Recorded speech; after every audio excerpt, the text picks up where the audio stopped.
Hello বন্ধুরা, আমি তোমাদের সবার প্রিয় স্বপ্ন চলে এসেছি একটা নতুন ভিডিও নিয়ে। মানছি আজকের ভিডিওটা একটু বড় হবে, একটু ধৈর্য ধরে সহকারে সবাই দেখবেন বন্ধুরা। আজকের রেসিপিটা কেমন হচ্ছে অবশ্যই কমেন্ট সেকশানে জানাবেন। এই দেখো বন্ধুরা, আলুগুলোকে আমি লম্বা করে কেটে নিয়ে জলের মধ্যে দিয়ে দিয়েছি, ভালো করে দুবার ধুয়ে দিয়েছি। এটা 3বারের বেলায় দেখালাম বন্ধুরা। বেগুনকে আমি 4 পিস করে এইভাবে কেটে নিয়েছি বোটাওয়ালা থেকে। কেউ চাইলে বোটা রাখতে পারো, কেউ চাইলে স্কিপ করতে পারো, আমার যেভাবে পছন্দ আমি সেভাবে করলাম। আর পেঁয়াজ দিয়ে দিয়েছি, আদা দিয়ে দিয়েছি এখানে, কারণ এগুলো দিয়ে আমি রেসিপিটা করব বন্ধুরা। তো তার জন্য দেখানোর জন্য। আর বেগুনকেও আমি 3বার ধুয়ে লাস্টবার আমি তোমাদের দেখিয়ে দিচ্ছি বন্ধুরা। সব কিছু ভালো করে ক্লিয়ার করে ধুয়ে দিয়েছি বন্ধুরা। তো এই বেগুন আলু দিয়ে একটা রেসিপি বানাবো বন্ধুরা। আর আজকের একটা স্পেশাল জিনিস দেখাতে চাই তোমাদেরকে, কিভাবে তোমরা জানো জিওল মাছ মাগুর মাছকে কিভাবে কাটতে হবে। এই দেখো গোটা একদম জ্যান্ত মাগুর মাছ আমি নিয়ে নিয়েছি, এবং কিভাবে সেই মাগুর মাছটাকে কাটছি এবং পরিষ্কার করে করব সেগুলো আমি সব দেখিয়ে দেবো বন্ধুরা। কিভাবে মাগুর মাছকে কেটে পরিষ্কার করতে হয়, কিভাবে ধুতে হয়, সব রকম আজকে ক্লিয়ার করে দেখিয়েছি। তাই আমার ভিডিওটা একটু বড় হয়ে গেছে বন্ধুরা। আবার এই 3টে মাগুর মাছ আমি কেটে নেব ক্লিয়ার করে। দেখে নাও বন্ধুরা কীভাবে আমি কাটছি। একটা ছুরির সাহায্যে, কেউ চাইলে বটির সাহায্যে কাটতে পারো। আমি তো আমার কাছে ছুরি ছিল তাই ছুরি দিয়ে কেটে নিয়েছি। খুব সাবধানে ধরতে হবে বন্ধুরা, ধরে কাটতে হবে বন্ধুরা। তো কেউ যদি আমার পদ্ধতি ট্রাই করতে চাও তার জন্য দেখিয়ে দিলাম যে কীভাবে কাটছো, কীভাবে কাটবে সেভাবে আমি কাটা অবস্থায় দেখিয়ে দিচ্ছি। দেখো এইভাবে 3টে মাগুর মাছকে আমি কেটে নেবো, কেটে ভালো করে পরিষ্কার করব বন্ধুরা। দেখো হচ্ছে দেখো আমার 2টো কাটা হয়ে গেছে অলরেডি। এবার 3টে আমি কাটছি বন্ধুরা। আর মাগুর মাছগুলো একটু ছোট ছিল তাই 2 পিস করে করলাম। আগেরগুলো একটু বড় ছিল তাই 3 পিস হচ্ছিল, তো এটা একটু ছোট ছিল দুটো, তাই জন্য 2 পিস করে করলাম, মানে টোটাল 6 পিস করে নিলাম বন্ধুরা। তো এটা দেখো আমার হাত থেকে চলে গেছে একটুখানি সতর্কতার কারণে। তোমরা যখন কাটবে অবশ্যই ধ্যান দিয়ে কাটবে, হ্যাঁ বন্ধুরা। তো যেহেতু আমি কাটতে পারি তাই আমি তোমাদের জ্যান্ত অবস্থায় কাটাটা দেখালাম। কেউ চাইলে কিন্তু একটুখানি নুনের মধ্যে দিয়ে রেখে দেবে, মানে মাথার মধ্যে নুন দিয়ে দিলেও মরে যাবে, মরা অবস্থায়ও কাটতে পারো বন্ধুরা, কিন্তু আমি জ্যান্ত অবস্থায় কাটছি বন্ধুরা। এবার দেখো কিভাবে আমি এটাকে পরিষ্কার করছি। এই দেখো দুটো হাত দিয়ে ওর মুখটার কাছটা যে আছে মাথাটাকে ভালো করে করে নেবো, করে নিয়ে ওর ভেতর থেকে পিঠ বের করে দেব, আর একটু ময়লা বের করে দেব, একদম ভেতর পর্যন্ত ক্লিয়ার করে দেবো যাতে কোনো ময়লা না থাকে, যাতে মশলা ওর মধ্যে ঢুকে যায়, খেতে সুন্দর লাগে বন্ধুরা। এইভাবে 3টের আমি ভালো করে পরিষ্কার করে দেবো। দেখো আমি কীভাবে পরিষ্কার করছি বন্ধুরা, তোমরাও এইভাবে পরিষ্কার করে নিও।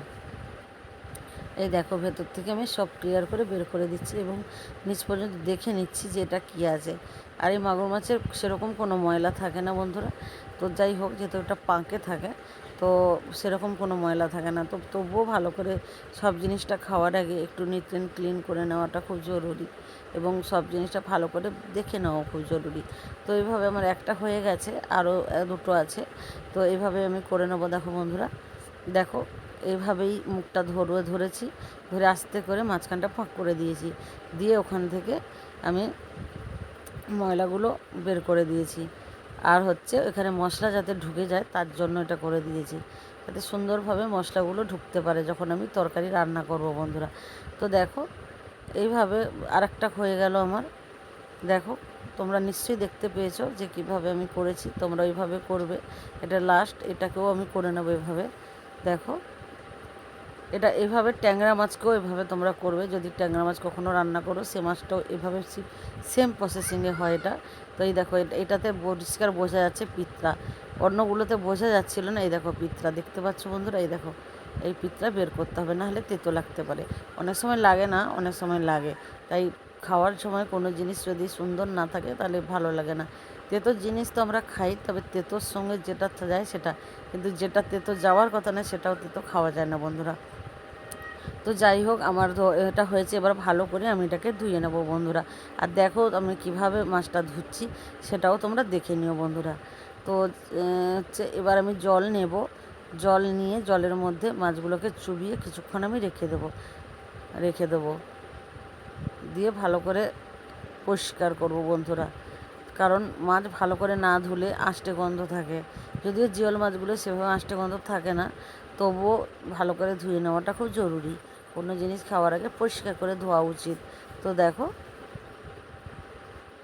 এখনও দেখো মাছগুলো বেঁচে আছে, দেখো কেমন, যতটা জিওল মাছ, তার জন্যই এর নাম জিওল মাছ। এবার দেখো একটু জল নিয়ে নিয়েছি, জল নিয়ে ভালো করে আমি চটকাচ্ছি যাতে ওই লালাগুলো ভালোভাবে বেরিয়ে যায় আর সুন্দরভাবে যেটা মাছের যে অরিজিনাল কালারটা চলে আসে বন্ধুরা। যদিও আমি এর মধ্যে সেরকম কিছু করি না, তোমরা দেখতে পেয়েছো এটা দেশি মাগুর। তো দেখো, দেখে বোঝা যাচ্ছে। এবার চটকে ভালো করে আমি তুলে একটা বাসনের মধ্যে রেখে দিচ্ছি, দিয়ে জলটাকে চেঞ্জ করে দেবো বন্ধুরা। তো দেখো এইভাবে আমি তুলে নেবো সবকটা,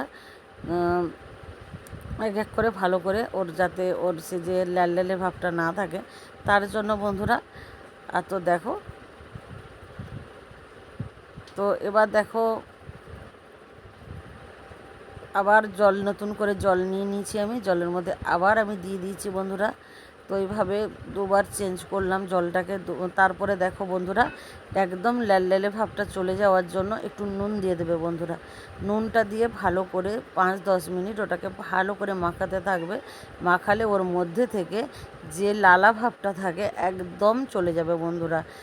মাছের অরিজিনাল কালারটা চলে আসবে এবং কিছুক্ষণ রাখলে ওর মধ্যে ফ্রেশ হয়ে যাবে মাছটা। আর এইভাবেই তোমরা সবাই মিলে এই জিওল মাছ হোক বা বিশেষ করে মাগুর মাছ, শিঙি মাছকে এইভাবেই পরিষ্কার করো বন্ধুরা, তাহলে ওর লাল লালে ভাবটা থাকলে খেতে ভালো লাগে না বন্ধুরা। তো এবার আমি এটাকে কিছুক্ষণ হচ্ছে ভালো করে ধুয়ে আমি হচ্ছে একটা ফুটো ঝুড়ির মধ্যে রেখে দেবো, যাতে হচ্ছে জলটা একদম ঝরে যায়। আর এদিকে আমি শিলনোড়া নিয়ে নিয়েছি, জিরে, মৌরি, আদা, রসুনের 2 কোয়া, পেঁয়াজ একটুখানি নিয়ে নিয়েছি, আর একটা কাঁচা লঙ্কা আমি তোমাদের দেখাতে ভুলে গেছি, কিন্তু কাঁচা লঙ্কা একটা দিয়ে দিয়েছিলাম বন্ধুরা। তো এইভাবে আমি ওই রান্নাটা করার জন্য ওই মশলাটা আমি পিসবো বন্ধুরা। তোমরা নিশ্চয়ই ক্লিয়ার করে দেখতে পেয়েছো, এখন খুব গরম, সেই রোদ গরমের জন্য মৌরি খাওয়াটা পেটের জন্য খুব জরুরি, তাই জন্য। তো এই দেখো, এবার আমি দেখো নুন হলুদটা দিয়ে দিয়েছি, বলেছিলাম তোমাদেরকে যে ফুটো ফুটো ঝুড়ির মধ্যে রেখেছিলাম, একদম জল ঝরে যেতে আমি দিয়েছি। আর জিওল মাছের নিয়ম হচ্ছে, জিওল মাছকে ভাজার আগে যখন তুমি মশলা করবে তখন হচ্ছে ওইখানে একটুখানি সর্ষের তেল দিয়ে দিতে হয়, অয়েল দিয়ে দিতে হয়, নাহলে ফাটতে থাকবে ভাজার আগে। তাই আমিও অয়েল দিয়ে দিলাম, নুন হলুদ আর অয়েল দিয়ে ভালো করে মাখিয়ে দিলাম বন্ধুরা। আর দেখো মাছে কত সুন্দর কালারটা এসছে, অরিজিনাল কালার চলে এসছে। তোমরা এবার নিশ্চয়ই বুঝতে পেরেছো কীভাবে এই মাছটাকে পরিষ্কার করা হয়। তো দেখো নেক্সটে আসছি আমি। তো এবার বেগুনটাকে তোমরা আগেই দিয়েছিলাম বেগুনটা আমি কীভাবে কেটে ধুয়ে রেখেছিলাম। এবার আমি বেগুনটা নুন হলুদ মাখিয়ে দেবো, আর আলুটাতেও আলাদা আলাদা নুন হলুদ মাখিয়ে দিলাম বন্ধুরা। দেখো তোমাদের দেখতে সুবিধা হবে বলে দুটো আমি আলাদা আলাদা প্লেট নিয়ে নিয়েছি, একটা স্টিলের, একটা হচ্ছে বড় সিলের প্লেট নিয়ে নিয়েছি। তো তার মধ্যেই আমি দেখাচ্ছি, দেখো বেগুনটা সুন্দর করে করে দিয়েছি, আর বেগুনটাকে বড় বড় রেখেছি যাতে ভেঙে না যায়। তো কারণ বেগুন ভাজার পরে একটু লেতে থাকে, তার জন্য একটু বোটাটা রাখা খুব জরুরি বন্ধুরা। তোমরা চাইলে বোটাটা কেটে দিতে পারো, কিন্তু আমার ভালো লাগে তাই আমি রাখলাম বন্ধুরা। তো দেখো এভাবে হচ্ছে ভালো করে মাখিয়ে নেব। আর এদিকে মশলাটা আমি কিন্তু পিষে নিয়েছি বন্ধুরা, তোমাদের দেখিয়ে দিয়েছিলাম, কিন্তু মশলাটা আমি পিষে নিয়েছি। তো পরে আমি অবশ্যই বাটির মধ্যে তুলে রেখেছি, সেটা দেখিয়ে দেবো বন্ধুরা।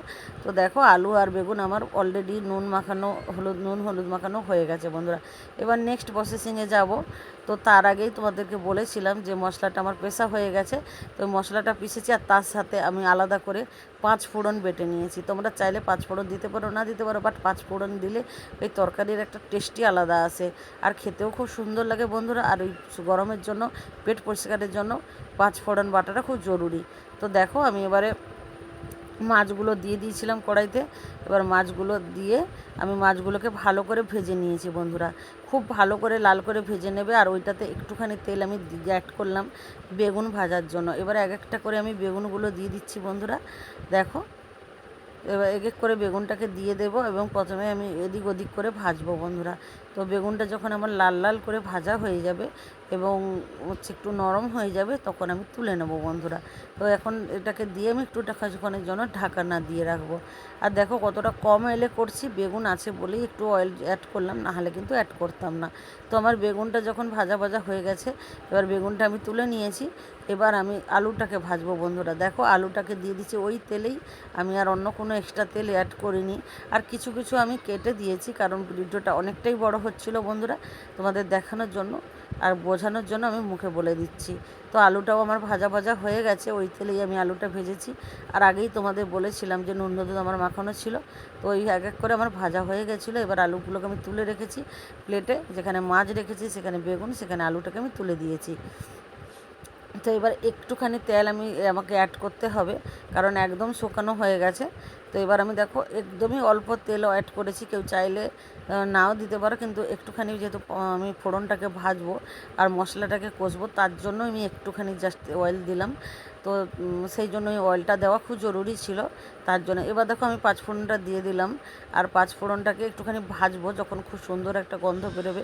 এখানে বলি, এখানে কেউ চাইলে কাঁচা লঙ্কা চেরা বা শুকনো লঙ্কা চেরা দিতে পারো, কিন্তু আমাদের শরীরের কথা ভেবে আমি আজকে লঙ্কা দিলাম না, যেহেতু মশলা পিসার সময় আমি লঙ্কা দিয়েছিলাম, তার জন্য আমি হালকা করে করতে চেয়েছি, তাই জন্য দিলাম না। এবার আমার যখন পাঁচফোড়নটা গরম হয়ে গেছিলো, আমি টমেটোটা দিয়েছি, একটা টমেটো দিয়েছি বন্ধুরা। তো একটা টমেটো তোমরা দিয়ে দিও, আর এখানে মশলাগুলো সবই দিয়ে দিয়েছি। টমেটোটা একটু নরম হয়ে যেতে আমি মশলাগুলো দিয়ে দিলাম বন্ধুরা, বিশেষ করে যেটা জিরে মৌরিটা বেটেছিলাম সেটা দিলাম, আর পাঁচফোড়নটা একটু পরে দেবই, একসাথে দিতে পারো, কিন্তু আমি একটু পরে দিচ্ছি। তো যাই হোক, এবার আমি হলুদ দিয়ে দিচ্ছি বন্ধুরা। আগেই আমার বেগুন আলুতে হলুদ দেওয়া ছিল, তার জন্য মাছেও আমার হলুদ দেওয়া ছিল, তাই জন্য বেশি দেব না, হাফ টিস্পুনের মতন দেব বলে দিয়ে দিলাম বন্ধুরা। তো এইভাবেই দিয়ে দিলাম, তোমরাও চাইলে হাফ টিস্পুন দিতে পারো, ছোটো চামচের, ছোটো টিস্পুন চামচের হাফ টিস্পুন। এবার আমি পাঁচফোড়নে বাটাটা দিয়ে দিলাম বন্ধুরা, দিয়ে মশলাটা আমি হালকা করে কষবো। তো এভাবে কষতে থাকবো কিছুক্ষণ, যতক্ষণ না পর্যন্ত আমার মশলা থেকে মানে একটু হালকা সুন্দর খুশবু না বেরোচ্ছে বন্ধুরা। তো হালকা আছে, আমি নাড়াতে থাকবো বন্ধুরা। আর টমেটোটা তো দেওয়াই আছে, টমেটো আরও সুন্দরভাবে এর সঙ্গে মিশে যাবে। আর তারপরে আমি একটু জলও দিয়ে দিলাম, যাতে ধরে না যায় নিচে, হালকা থাকলেও মশলা তো জ্বলে যেতে পারেই বন্ধুরা, সেই জন্য আমি একটুখানি জল অ্যাড করলাম, যেই বাটিটাতে আমার মশলাগুলো ছিল সেই বাটিটা ধুয়ে। এবার যখন মশলা থেকে জলটা শুকিয়ে যাবে, আমার তেলটা ছাড়বে, তখন আমি এখানে সবজিগুলো অ্যাড করব।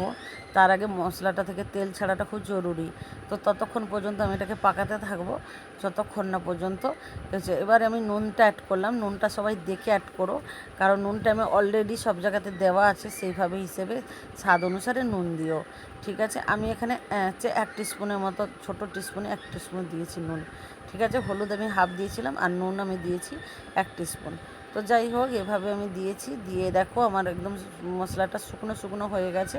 তার জন্য এবার আমি বেগুনগুলো দিয়ে দিলাম বন্ধুরা, এবং সাথে আলুটাও দিয়ে দেবো, সবগুলোই আমি দিয়ে দেবো বন্ধুরা, এবং মাছটাও দিয়ে দেবো, যাতে এই মশলাটা খুব সুন্দরভাবে এর সাথে মিশে যায়, তার জন্য বন্ধুরা।